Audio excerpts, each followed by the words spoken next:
This is about grief.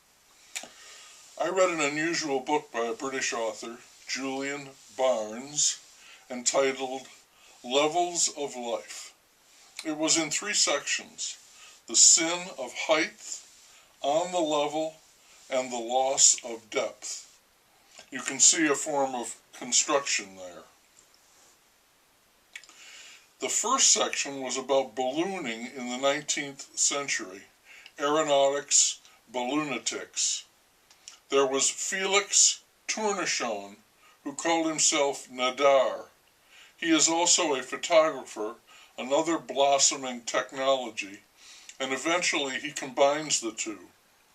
Sarah Bernhardt, the famous actress, goes up on a lark, drinks champagne, and drops ballast on some poor creatures far below. And there is Fred Barnaby, a military man, a bohemian, smoking a cigar and looking for high adventure and exciting women to love. The second section is about love. Is it real, on the level, or is it merely a fantasy, a cloud?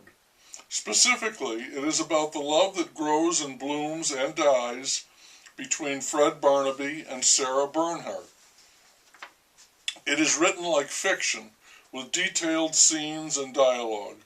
Barnaby, overcome, finally confesses his love, proposes marriage, and Bernhardt says she does love him, but she will never wed.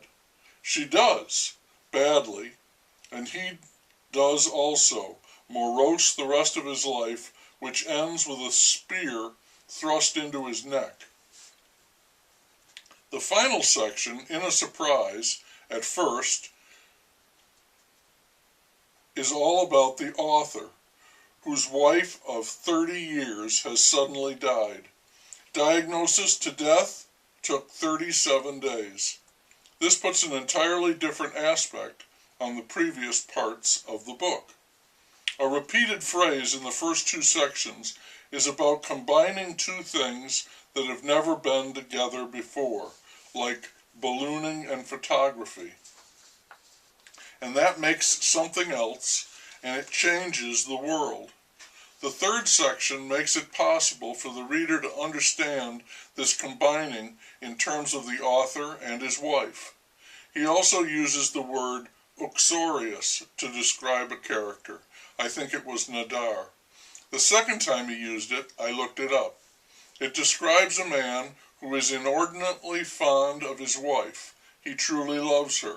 Uxorious. Again, the third section shifts everything to the author. So ballooning was about love, elevation, the adventure, the vista, and the crash and burn, or the burn and crash. And photography previewed memory, all that's left to someone when their loved one dies, a pitiful but precious sum. The third section is about grief, the negative image of love.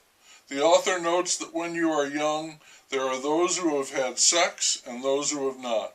As you age, there are those who have known love and those who have not. Finally, there are those who have endured grief and those who have not. We need patterns to live, and grief destroys all patterns, destroys even more the belief that any pattern exists. There is no pattern, no belief, no meaning, no God, no afterlife. Everything is random, unconnected, and absurd. There is in the grief-stricken a profound indifference to everything, when all about him people full of patterns and beliefs are scurrying with great purpose and intent. The author found some solace in watching meaningless athletic contests on TV, and strangely, in opera. That greatly exaggerated and bombastic world, previously foreign, seemed agonizingly true. Grief crushes him flat.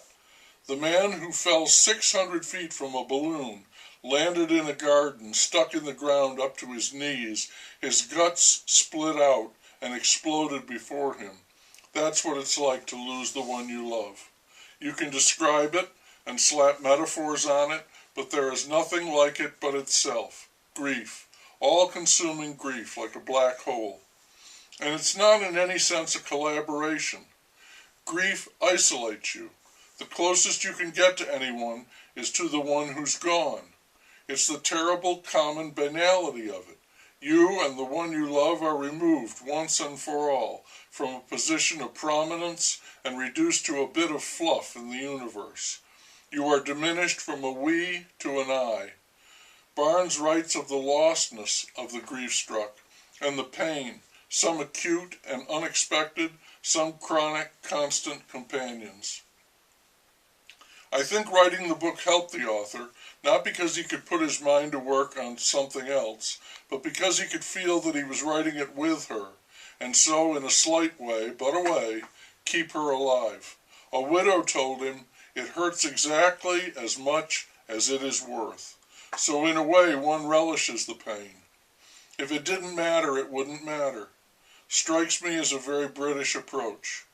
So the author, this uxorious man, will learn to live in pain. There is no medication for this pain. He wonders, what is success in mourning? Is it remembering or forgetting? Trick question, I think. There is no success, only mourning.